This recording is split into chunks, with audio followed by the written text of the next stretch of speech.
నమస్కారం. SRP news 24లో స్వాగతం. తెలంగాణ రాష్ట్ర ప్రభుత్వ రిటైర్డ్ ఉద్యోగుల సంఘం రాష్ట్ర అధ్యక్షుడు జి దామోదర్ రెడ్డి ఈరోజు గాంధీ భవన్లో టీపీసీసీ అధ్యక్షుడు మహేష్ కుమార్ గౌడ్తో సమావేశమయ్యారు. పూర్తి వివరాలు మీడియాకు తెలిపారు. చూస్తున్నది ఎస్ఆర్పి న్యూస్ 24. మా ఛానల్ని లైక్ చేయండి, షేర్ చేయండి, సబ్స్క్రైబ్ చేయడం మర్చిపోకండి. 1,80,000 लोग पेंशनर्स है और ये 2,80,000 लोगों में से हमारा राष्ट्रीय अध्यक्ष दामोदर रेड्डी साहब के सरफरस्ती में तकरीबन 2.5 लाख लोग उनके सरफरस्ती में यावत तेलंगाना के दौरान में और रियासत तेलंगाना में काम कर रहे हैं। और हमारी बहुत बड़ी मकसद तो ये है, हम पूरे 70 साल 80 साल ये उम्र गुजर चुके सो पूरे पेंशनर्स है और जल्दी से जल्द ये जो गता और लास्ट टाइम में मरहूम राजशेखर रेड्डी साहब जैसा आरोग्यश्री पथकम लाए थे, वैसे हमारे लिए भी और हेल्थलेस स्कीम लाए थे। और उस हेल्थलेस स्कीम को 10 साल गए सो गवर्नमेंट उसको लाइवर करके रख दी।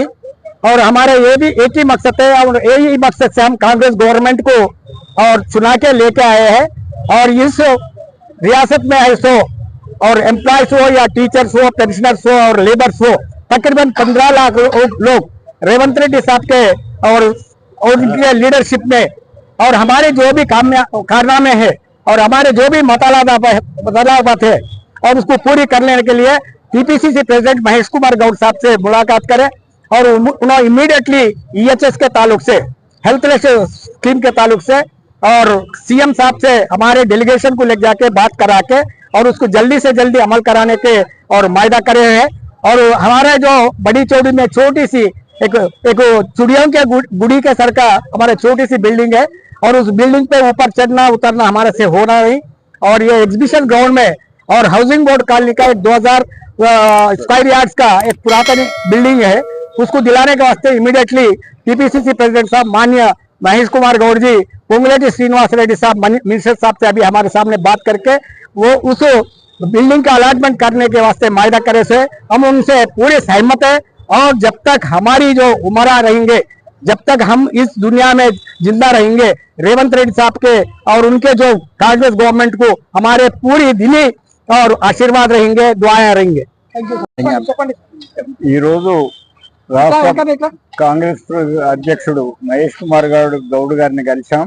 వారికి మా పెన్షన్ సంబంధించిన సమస్యల మీద విన్నవించడం జరిగింది. ముఖ్యంగా హెల్త్ కార్డ్ ఈహెచ్ఎస్ అమలు కావట్లేదు అనేది ఒకటి. రెండోది డిఆర్లు 4 పెండింగ్ ఉన్నాయి, దాంట్లో కనీసం 2 నుంచి 3 ఇప్పియాలనేది రెండోది. తర్వాత ఈ పక్కనే ఒక బిల్డింగ్ హౌసింగ్ బోర్డు ఖాళీ ఉంది, అది కూడా ఇప్పియాలనేది 3 రిప్రజెంటేషన్లు మేజర్గా చేశాం. వారు మంచిగా స్పందించారు. వెంటనే మినిస్టర్ పొంగులేటి శ్రీనివాసరెడ్డి గారికి కూడా ఫోన్ చేసి ఆ బిల్డింగ్ గురించి రికమెండ్ చేశారు. హెల్త్ కార్డు మరియు డిఆర్ల గురించి కూడా తన వంతు ప్రయత్నం చేసి సీఎం గారిని కూడా కల్పిస్తా అన్నారు. 10,000 మందితో సీఎం గారితో మీటింగ్ కూడా పెట్టిస్తాను, త్వరలోనే అపాయింట్మెంట్ ఇప్పిస్తాన్నారు. వారికి ఈ సందర్భంగా తెలంగాణ రాష్ట్ర ప్రభుత్వ రిటైర్డ్ ఉద్యోగ సంఘం బడి చెడు తరఫున ప్రత్యేక ధన్యవాదాలు తెలుపుతున్నాం. ఈ రోజు మేము అన్ని జిల్లాల నుంచి అధ్యక్ష కార్యదర్శులు, మిగతా రిప్రజెంటేటివ్, రాష్ట్ర కార్యవర్గం అంతా 100 మంది వరకు. మహేష్ కుమార్ గౌడ్ గారు హెల్త్ కార్డు ఇప్పిస్తాను, డిఆర్లు ఇప్పిస్తాను, సైట్ బిల్డింగ్ ఇప్పిస్తానని 3 ప్రామిస్ చేశారు. వారు తప్పకుండా చేస్తామన్నారు కాబట్టి వారికి ప్రత్యేక ధన్యవాదాలు తెలుపుతున్నాం. నెక్స్ట్ కూడా దాన్ని ఫాలో అప్ యాక్షన్ చేస్తాం, సాధించుకునే వరకు వదలం.